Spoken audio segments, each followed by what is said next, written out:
Ebitundu by'eggwanga ebisinga obungi akasana kaase ate nga bwe kakubakubamu.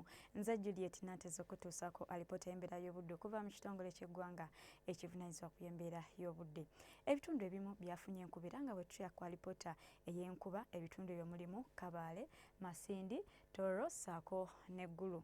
Nga tutya ku kifaananyi ekyo ekikubiddwa ku Ssemazinga Africa kiraga nga omukuubo gw'enkuba gukyasaasaanidde ku ggwanga lyaffe nga muno nno mwetobeseemu n'empewo empeweevu ezifuuwa okuva ku nnyanja Nalubaale okusaasaanira eggwanga lyaffe.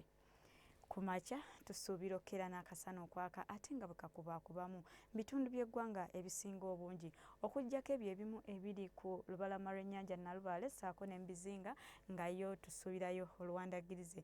Wabula ate olw'eggulo tukusaba ogende nga weetegese lwa nsonga tusuubira enkuba era nga mu bitundu ebisinga obungi tugisuubira okubaamu n'okubwatuka okw'eggulu okuggyako eyo mu Arua yo akasana tukasuubira okwaka ate nga bwe kakubakubamu.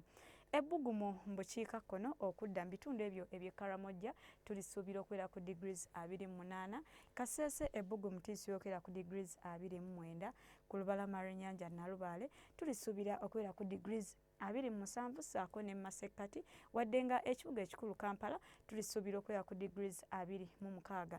Yo mu nsozi ez'e Kabaale tulisuubira okutuuka ku degrees 24.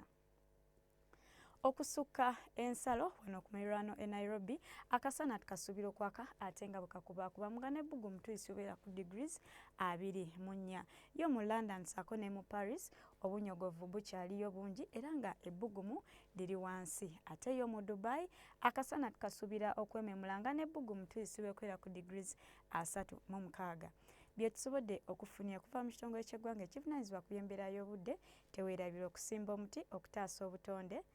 Kwagaliza wiiki ennungi.